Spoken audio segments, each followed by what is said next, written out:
नमस्कार दोस्तों, स्वागत है आपका हमारे YouTube चैनल पूजा सेवन स्टोरीज में। जय श्री कृष्ण। प्रिय साधक, सत्य और अध्यात्म की खोज में आगे बढ़ते हुए जब कोई साधक ईश्वर की विशेष अनुकंपा के पहले पड़ाव को पार करता है तो उसके भीतर का आंतरिक संसार और अधिक गहरा तथा विस्मयकारी होने लगता है।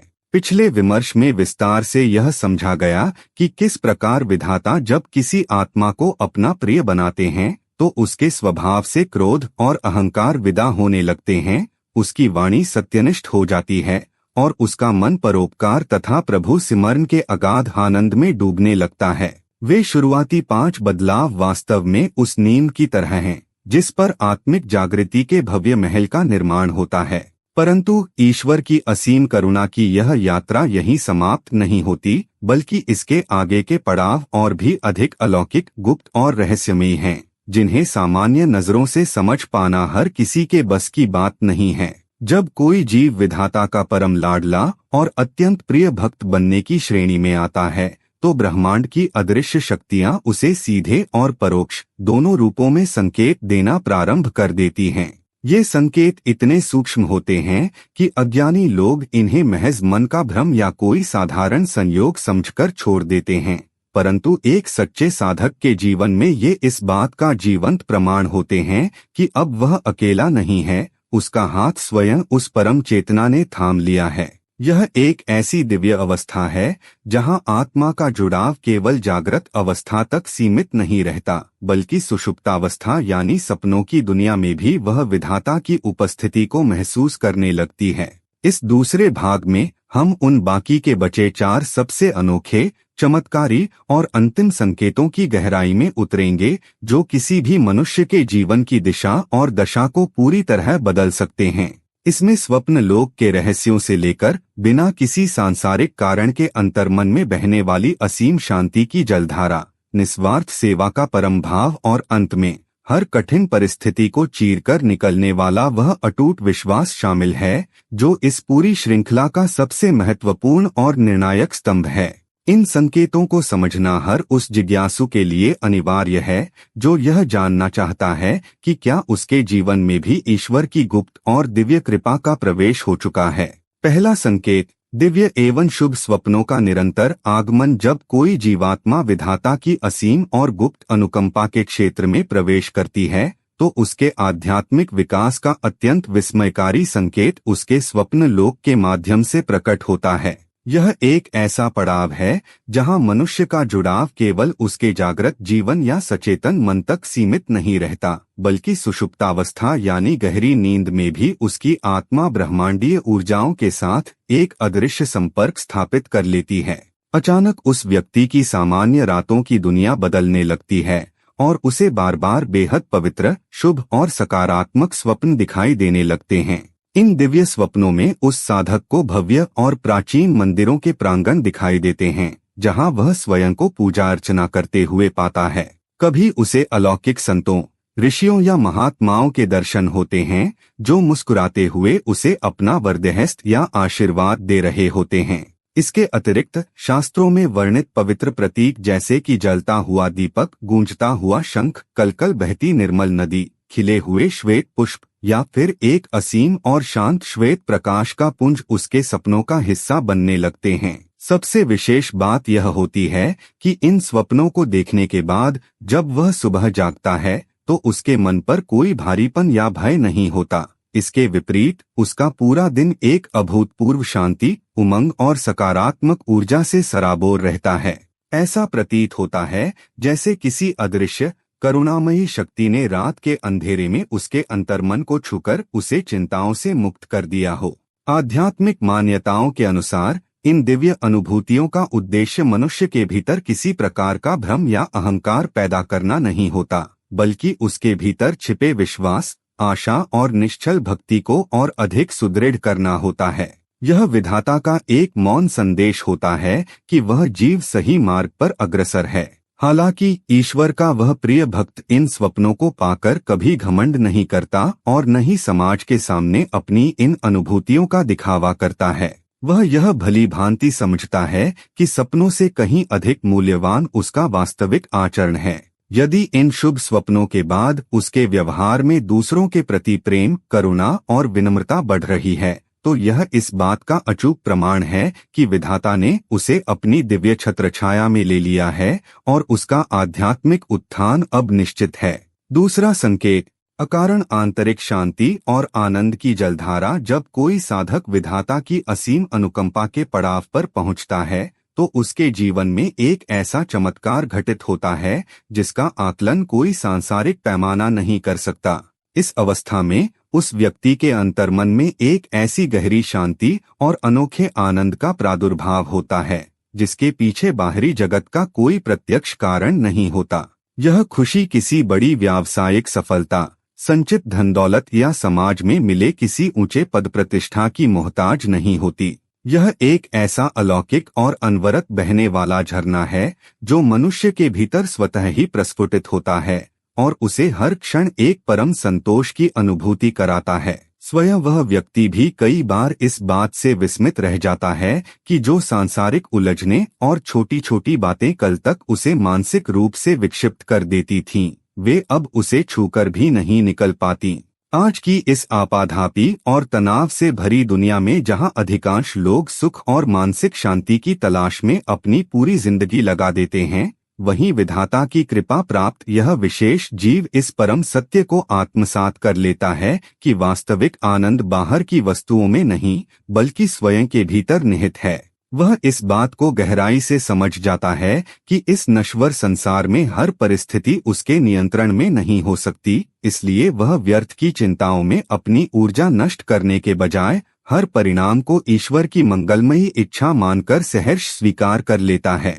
यही पूर्ण समर्पण और स्वीकार्यता उसके जीवन से भविष्य का भय और अतीत का पछतावा पूरी तरह मिटा देती है। ऐसा व्यक्ति बाहर से भले ही अत्यंत साधारण और सहज जीवन जीता हुआ दिखाई दे, परंतु उसका मुखमंडल हमेशा एक आंतरिक तृप्ति की चमक से आलोकित रहता है। वह दूसरों से अपनी तुलना करना पूरी तरह छोड़ देता है, जिसके कारण ईर्ष्या और द्वेष जैसे विकार उसके मन को कभी दूषित नहीं कर पाते। यदि कोई उसकी निंदा या आलोचना भी करे तो वह खुद को सही साबित करने के निरर्थक प्रयास में समय नहीं गंवाता। वह अपने मन की पवित्रता को ही अपनी सबसे बड़ी संपत्ति मानता है। वह जीवन के छोटे छोटे पलों, जैसे सुबह की ताजी हवा, पक्षियों की चहचहाहट या किसी मंदिर की दूर से आती घंटी की ध्वनि में भी विधाता के प्रेम को महसूस कर लेता है।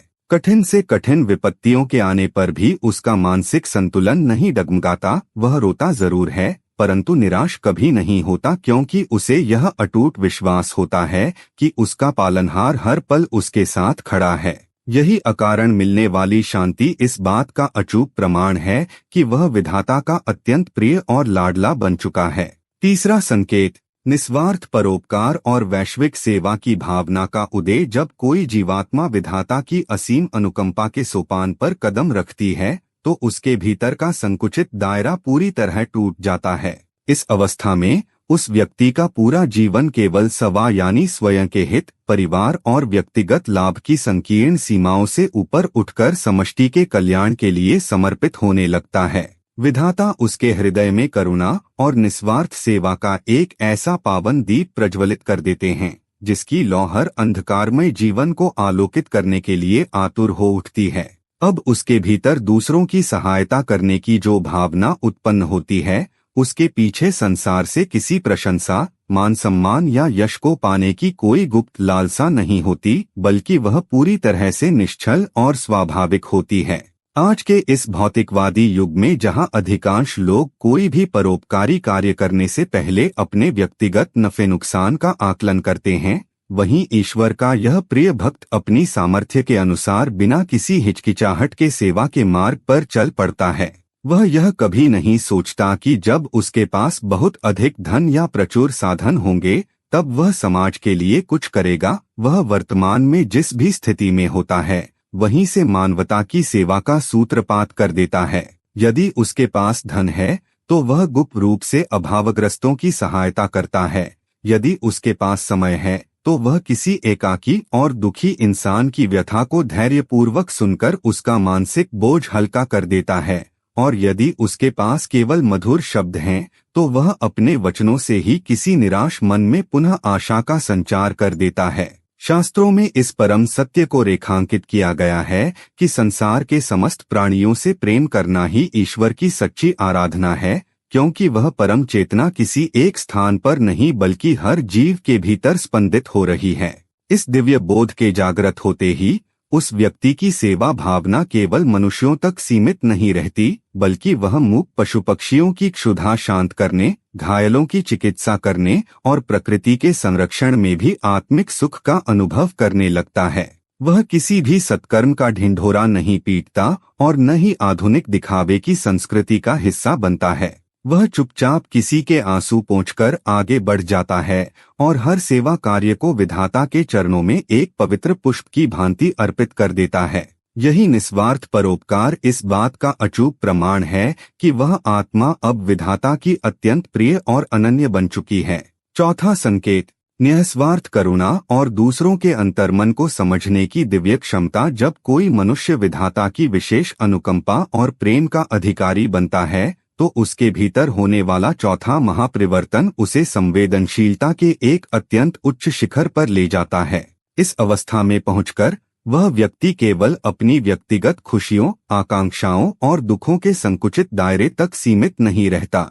विधाता उसके हृदय को इतना कोमल, विशाल और पावन बना देते हैं कि वह बिना किसी बाहरी दिखावे या शब्दों के ही दूसरों की गुप्त पीड़ा और उनके मन की वास्तविक स्थिति को गहराई से भांपने लगता है। सामने वाले के चेहरे पर छिपी मध्यम सी उदासी, आंखों का सूनापन या उसकी बातचीत का बदला हुआ धीमा लहजा उस साधक को तुरंत महसूस हो जाता है। ऐसा प्रतीत होता है जैसे उसका हृदय संसार के हर दुखी हृदय के साथ एक अदृश्य तार से जुड़ गया हो। आज की इस मतलबी और भागदौड़ भरी दुनिया में जहां लोग अपनों की तकलीफों को भी अनदेखा कर आगे बढ़ जाते हैं, वहीं ईश्वर की कृपा प्राप्त यह विशेष जीव किसी भी परेशान इंसान के दर्द को देखकर सहज नहीं रह पाता। उसके भीतर बिना किसी निजी स्वार्थ या प्रशंसा की इच्छा के दूसरों की सहायता करने की एक तीव्र और पवित्र तड़प जाग उठती है। वह कभी इस गणित में नहीं उलझता कि किसी की मदद करने से उसका अपना क्या फायदा या नुकसान होगा। उसका एकमात्र लक्ष्य सामने वाले के जीवन के अंधेरे को दूर करना होता है। कई बार वह अपने संचित साधनों से, कई बार अपने विवेकपूर्ण और सांत्वना भरे शब्दों से और कई बार केवल शांत रहकर किसी एकाकी व्यक्ति का सच्चा संबल बनकर उसे मानसिक रूप से टूटने से बचा लेता है। शास्त्रों में इस बात को बहुत सम्मान से रेखांकित किया गया है कि सच्ची मानवता और परोपकार ही इस ब्रह्मांड की सबसे बड़ी पूजा है। विधाता उसी के अंतःकरण में स्थायी रूप से निवास करते हैं जिसके मन में संसार के सभी प्राणियों के लिए निश्चल प्रेम हो। इस दिव्य बदलाव के कारण वह व्यक्ति दूसरों के द्वारा की गई बड़ी से बड़ी गलतियों और कटु व्यवहार को भी बहुत सहजता से क्षमा कर देता है, क्योंकि उसके भीतर से प्रतिशोध की भावना पूरी तरह समाप्त हो जाती है। उसकी यह करुणा केवल इंसानों तक ही सीमित नहीं रहती, बल्कि मूक पशु पक्षियों और संपूर्ण प्रकृति के प्रति उसका प्रेम और आत्मीयता गहरी हो जाती है। यही वह निश्चल और परोपकारी स्वभाव है जो उसे साधारण मनुष्यों की भीड़ से अलग कर ईश्वर का सबसे लाडला और प्रिय भक्त बना देता है। उम्मीद करते हैं कि आपको इस वीडियो से कुछ नया जरूर सीखने को मिला होगा। आपको वीडियो कैसी लगी हमें कमेंट बॉक्स में जरूर बताएं। अगर वीडियो के दौरान मुझसे कोई गलती हो गई हो तो मैं माफी चाहता हूं। दोस्तों, हमारे चैनल पर और भी अच्छी वीडियोस है, उन्हें भी जाकर आप जरूर देखें। लिंक जो है वह आप डिस्क्रिप्शन बॉक्स में चेक कर सकते हैं। जो अक्सर डेली हमारी वीडियोस देखते हैं उन सभी का दिल से शुक्रिया। दोस्तों, अगर आपको ये वीडियो अच्छा लगा तो कृपया करके वीडियो को लाइक करें और वीडियो को हाइप जरूर करें और कमेंट बॉक्स में हर हर महादेव जरूर लिखें और वीडियो को शेयर जरूर करें और चैनल को सब्सक्राइब करें। धन्यवाद। ओम नमः शिवाय। यहाँ यह बताना जरूरी है कि हम किसी भी तरह की मान्यता, जानकारी की पुष्टि नहीं करते हैं। किसी भी जानकारी या मान्यता को अमल में लाने से पहले संबंधित विशेषज्ञ से सलाह लें। वीडियो को अंत तक देखने के लिए आप सभी का बहुत बहुत धन्यवाद।